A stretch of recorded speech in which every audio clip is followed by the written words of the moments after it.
Wouldn't it be nice if you could just flick your fingers and stop feeling bad? Well, we're not quite there yet, but we're very close. In this video, you'll discover 3 super powerful questions to get you out of a funk real quick. And I'll also teach you alongside that a tapping technique with which you can shift your internal wiring and therefore permanently improve your mental and emotional well-being. Hey, it's Seb, and welcome to Social Anxiety Solutions, where we combine the best of therapy with energy psychology to completely overcome your social anxiety. Now, 2 decades ago, I discovered personal development, and I thought, great, finally, there's a way to change my mind, stop feeling bad and start feeling better, get confident. And all of the books that I bought, they sounded really promising. It was a lot of inspiring words. But when it came down to the actual practical techniques, affirmations, visualizations, changing your thoughts, and so on, and various other techniques, it didn't really give me much of these instant shifts that I was hoping for. Now, maybe 5 years after that, trying a lot of things, I eventually discovered energy psychology, and in particular EFT, emotional freedom technique, this gentle tapping technique, which looks silly and out of the ordinary, but with that you can actually shift your emotions. And now I discovered something with which I actually could shift my emotions rapid quick.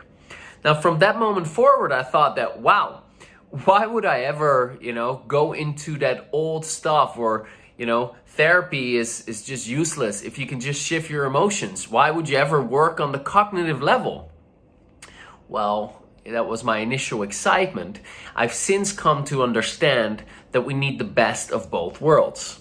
As my mentor, Dr. David Lake says, who's a psychotherapist and then tapping expert, tapping is really powerful and you can shift your emotions sometimes quickly, sometimes rapidly over time. But tapping isn't therapy in and of itself, and some people simply also need therapy. See, we want to be able to shift our emotions because social anxiety is predominantly an emotional issue, but sometimes we're also stuck in particular thinking patterns or a particular mindset that needs to be altered. We need the best of traditional psychology, neuroscience, therapy, and of energy psychology. We need the best of East and West, and that's what you're getting a taste of today. Question: have you ever been ignored by someone? That can be at a party or at work, or maybe when you reached out to someone on a text message or a WhatsApp or whatever you use, and they didn't get back to you instantly, or it took a long time, or they didn't get back to you at all. Have you ever had that happen? Of course you have. Now, I asked this inside our Social Confidence Club, and we got a bunch of answers, but a lot of them were quite similar. People wrote like, well, it means that the other person doesn't like me, or that I'm not interesting to them, or that I'm boring to them, or that they don't value me, or that they don't want anything to do with me, that I'm bothering them. And I could very much relate to that because that's exactly how I was feeling. And I then said to them, look what you guys are writing down. It's all negative stuff. It's all assumptions about what that meant. That is all negative and it's all very similar. How about that person is busy? Or how about that person didn't notice me? Or how about that person wanted to get back to me, but the message, my message got lost? Or how about this person has a really big problem in their life and therefore my message has no relevance to that person whatsoever, or etc. And so I asked them, look what you're doing. This is the meaning that you're making out of someone not replying to you or someone ignoring you. And these negative meanings, guess what? They make us feel bad. And so you want to address that. But it's important to know that that's often what we're doing. Now, I'm going to get into these questions that you can ask yourself, but this is a little bit of a precursor, and you'll find out why that's important as we get into the questions. 3 questions to feel better quickly. Number 1, what am I making this mean? Or what am I making this mean about me? Now, what we do as human beings, what our minds do, is we make things mean something. This is how we learn. It's the process of learning. We're little, we don't know anything about the world, and we're being taught. We're learning through experience, we're learning through observation, we're learning through modeling, and our brain is constantly going like, what does that mean? Hey, what does that mean? And how important is this? And so we make meaning and we ascribe value. That's what we're doing over and over and over. Now, I learned about this when I, maybe a year after I discovered personal development, when I was like 17 or something. And I read this NLP, Neuro-Linguistic Programming related book called Mind Lines by Michael Hall. I don't particularly recommend it because it's not an easy read. But in there, he explains how it works internally. And one of the sentences that stood out to me so much was, nothing in life has any meaning except for the meaning that we give it, except for the meaning that we ascribe to it. I wrote that on my door, in cursive, massively with a big magic marker. And so that got ingrained in my subconscious, because I'm like, I need to remember this because it's so important. What am I making this mean? Because in the earlier example, if a person ignoring you means they don't like you, how's that going to make you feel? That's going to make you feel bad, rejected, sad, hurt, upset, frustrated, angry.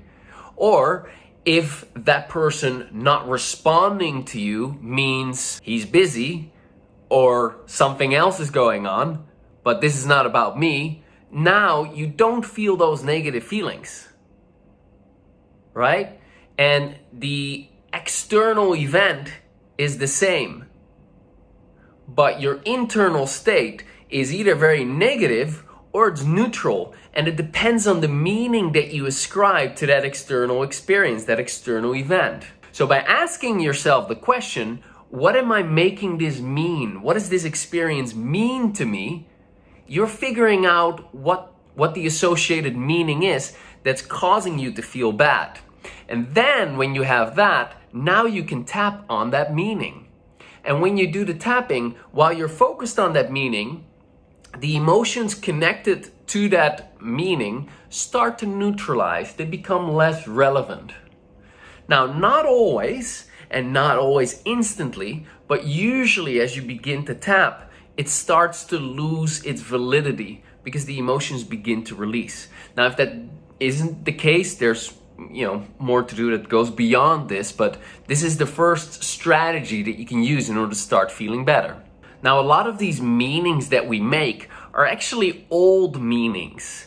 And by that, I'm saying that this is not, if you believe that this person ignoring me means that I'm not likable or people don't like me, you didn't come up that when you're 25. That's probably a really old association that you made at some point. Old belief that you formed at a younger age, that you've then collected evidence of, because that's how your brain works.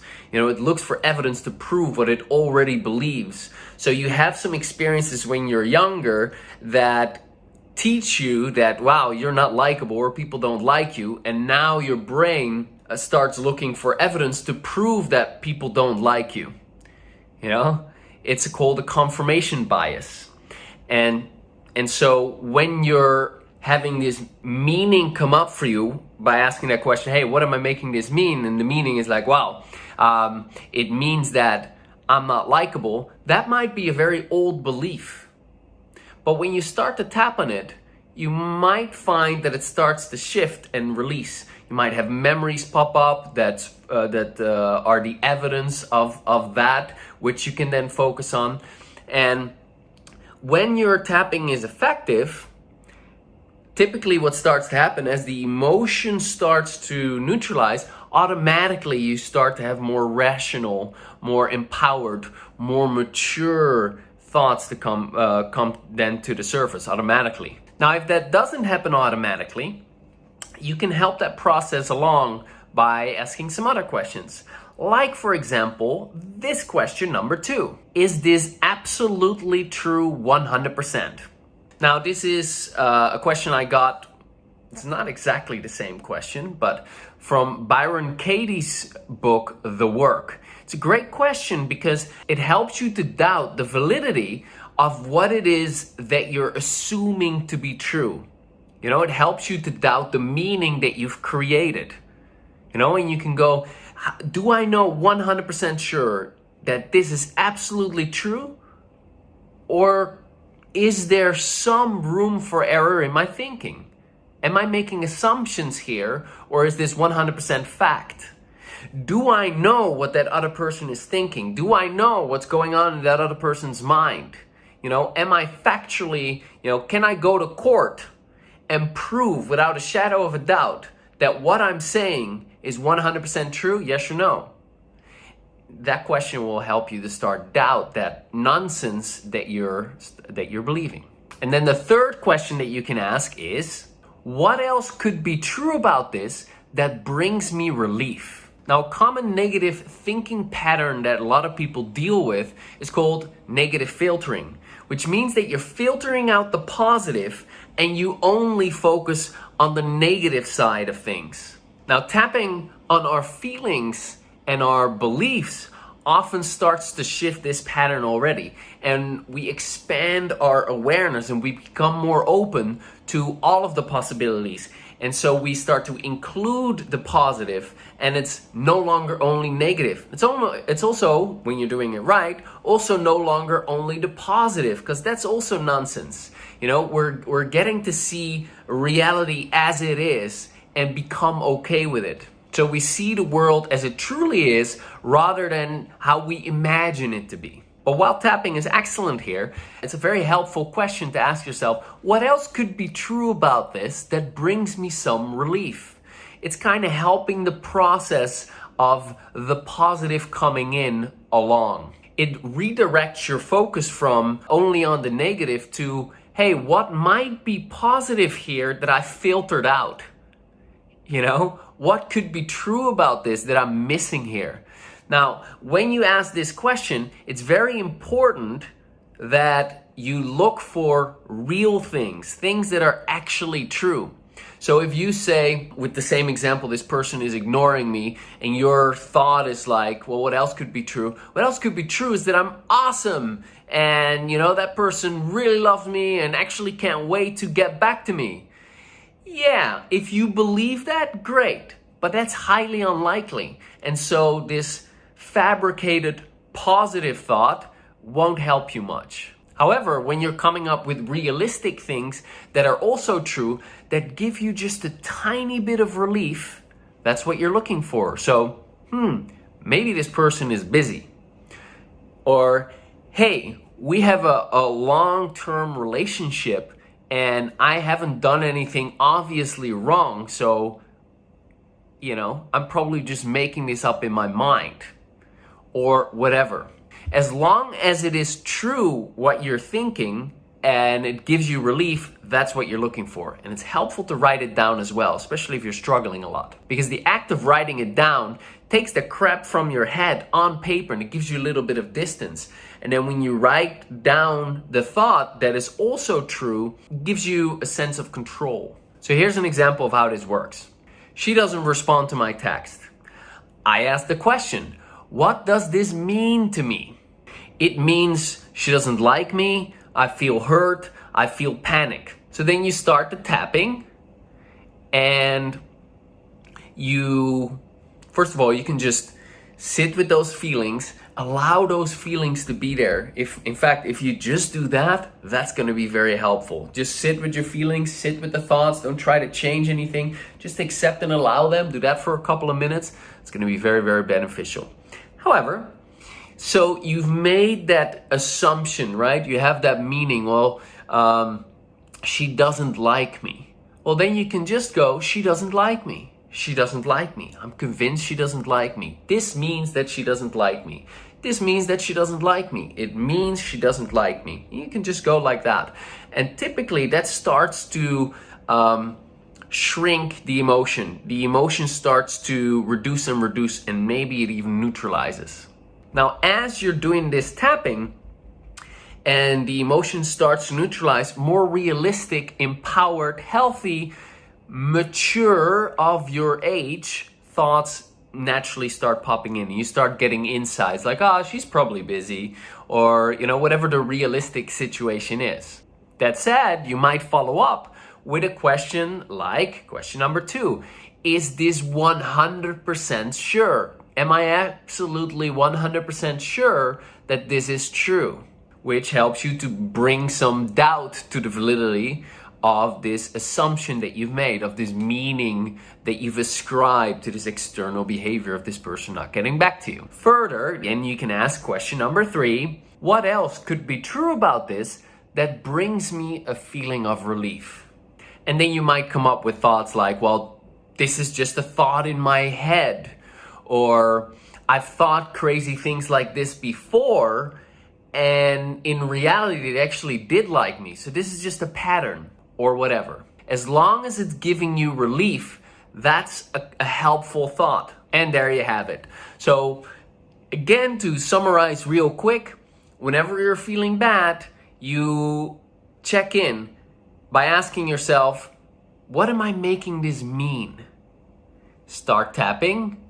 You can accept and allow the feelings, and then you can focus on whatever meaning you make, and you can verbalize that meaning for a bit.